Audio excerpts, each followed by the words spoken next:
இயேசுவில் அன்புள்ளம் கொண்டவர்களே, வா ஜெப வீரனாக மாறு, வா ஜெப வீரனாக மாறு என்று நமக்காக ஜெபத்தின் மேன்மையும் ஜெபிக்கின்ற ஆளுமை தன்மையையும் இன்றைய நற்செய்தி வாயிலாக இறைவன் நமக்கு ஜெபிக்க கற்றுத்தருகிறார். வா ஜெப வீரனாக மாறு என்று ஒரு அழைப்பினை தருகிறார். ஜெபிக்க தெரியாத ஆன்மா செத்து போன ஆன்மா என்று சொல்லுவது போல ஜெபிக்க தெரிந்தவன் கடவுளையே ஆளுகை செய்கிறான் என்று ஜெபத்தின் மேன்மையும் ஜெப வாழ்வை பற்றியும் இறைவன் நமக்கு படிப்பனையாக தர விரும்புகிறார். வார்த்தையோடு பயணம் செய்து ஜெப வீரனாக மாற முயற்சி எடுப்போம், வாழ்வில் ஆசிரை பெறுவோம். வாருங்கள். Praise the Lord. இயேசுவுக்கே புகழ், இயேசுவுக்கே நன்றி. இறைவனின் அருட்கரமும் அருள் ஆசீரும் உங்களோடும் உங்கள் குடும்பத்தோடும் முழுமையாக தங்கிட உங்களை நான் வாழ்த்துகிறேன். அன்பில் இணையவர்களே, இந்த அருளின் காலத்தில், இந்த தவ காலத்தில் ஜெப வீரனாக மாறு, வா என்று இறைவன் இன்று அழைப்பினை தருகிறார். மத்தேயு 6:9 சொல்லுகிறது, விண்ணுலகில் இருக்கிற எங்கள் தந்தையே, உமது பெயர் தூயதென போற்ற பெறுக என்று அவரது நாமத்தையும் அவரது பெயரையும் ஜெபத்தின் வழியாக போற்றி துதித்து இறையருளால் நிரப்ப பெற்று வாழ்வில் நிலைத்திருக்க ஒரு வாய்ப்பினை கடவுள் தருகிறார். மேன்மையுள்ளம் கொண்டவர்களே, குருக்களின் பாதுகாவலரான தூய ஜான் மரிய வியானி அவர்கள் ஒரு பணித்தனத்திலே பணியாற்றி கொண்டிருந்த பொழுது ஒரு குறிப்பிட்ட ஒருவர் மட்டும் தினமும் காலையில் வயலுக்கு வேலைக்கு செல்லும் போது ஆலயத்திற்குள் நுழைந்து சிறிது நேரம் அமைதியாக அமர்ந்துவிட்டு பிறகு வெளியேறுவாரா.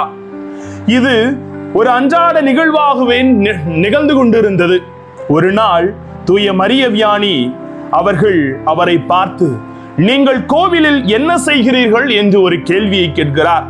அப்போது அவர், சில நேரங்களில் எப்படி ஜெபிப்பது, எதை சொல்லி ஜெபிப்பது என்று எனக்கு தெரியவில்லை, எதற்காக ஏன் ஜெபிக்கிறேன் என்றும் கூட எனக்கு புரியவில்லை.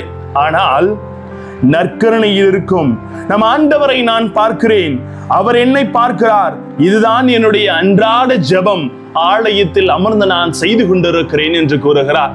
ஆமன்புக்குரியவர்களே, நம் ஒவ்வொருவரின் வாழ்வின் மையமாக அமைவது ஜெபம். எனவே நாம் எப்படி ஜெபிக்க வேண்டும் என்பதை இயேசு தம் சீடர்களுக்கு கற்றுக் கொடுக்கின்றார்.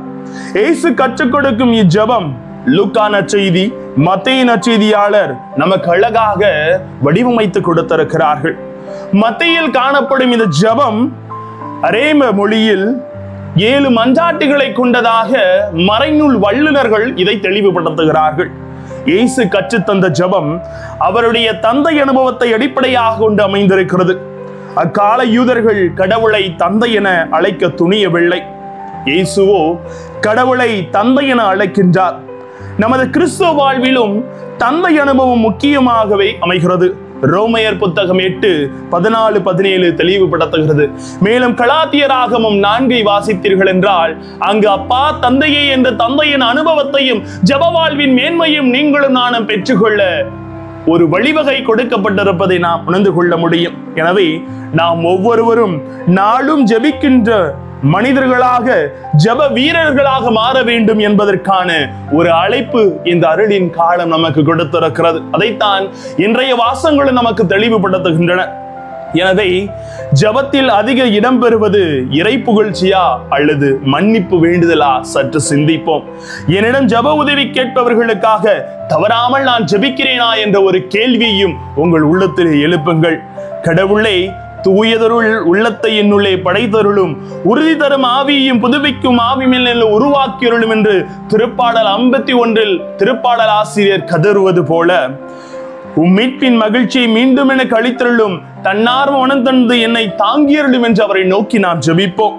விடாமுயற்சியோடு ஜெபித்து ஜெப வீரனாக உருவெடுத்து வாழ்க்கையில் வெற்றி கொள்ள வேண்டும். இதைத்தான் நமக்கு திருப்பாடல் ஆசிரியர் சொல்லித் தருகிறார். என்னில் அமைதி கொண்டு நானே கடவுள் என அறிந்து கொள் என்று ஜெப வாழ்வு நமக்கு வலியுறுத்துகிறது. ஜெபிக்க தெரிந்தவன் கடவுளை ஆளுகை செய்கிறான்.